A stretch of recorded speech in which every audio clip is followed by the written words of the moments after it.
దేవుని యొక్క అతి శ్రేష్టమైన నామమునకు మహిమ కలుగునుగాక. ఈ ఉదయకాలము మీకందరికిని వందనాలు తెలియచేస్తున్నాను. ఈ దినము మిమ్ములను బలపరచు దేవుని మాట, నా కార్యము సఫలము చేయు దేవునికి నేను మొర్రపెట్టుచున్నాను.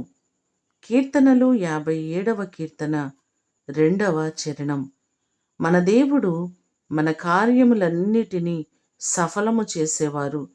ఆయన మాత్రమే అద్భుతములు చేసేవారు, మన పక్షముగా నిలబడేవారు. యెషయాగ్రంథము 64వ అధ్యాయము 4వ వచనములో చూస్తే, తన కొరకు కనిపెట్టు వారి విషయమై నీవు తప్ప తన కార్యము సఫలము చేయు మరి ఏ దేవునిని ఎవడును ఏ కాలమునను చూచియుండలేదు అనే మాటలు మనకు కనబడుతున్నాయి. మన కార్యములను తప్పక నెరవేర్చే దేవుడు, మన పక్షముగా మనము తలపెడుతున్న ప్రతి కార్యమును సఫలతను అనుగ్రహించే దేవుడు. మీ అందరి జీవితములో ఏ కార్యముల కొరకు మీరు ఎదురు చూస్తున్నారో ప్రతి కార్యమును దేవుడు సఫలపరిచి మిమ్ములను ఆయన బహుగా ఆశీర్వదించునుగాక. ప్రార్థన చేసుకుందాం.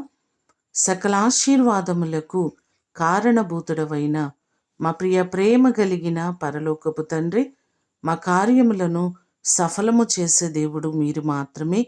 మా ప్రియులెల్లరినీ జ్ఞాపకం చేసుకోండి. ఏ పనులు జరగక వారు ఇబ్బందులు పడుతున్నారో ప్రతి పనిని సఫలమగునట్లుగా మీరు చేయండి.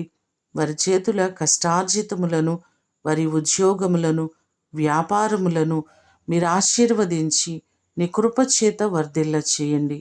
ఈ దినము కొరకు వందనాలు, కృతజ్ఞతలు మీకు తెలియచేస్తూ యేసు నామమున అడిగి వేడుకొని పొందియున్నాము తండ్రి, ఆమేన్. దేవుడు మిమ్ములను దీవించునుగాక.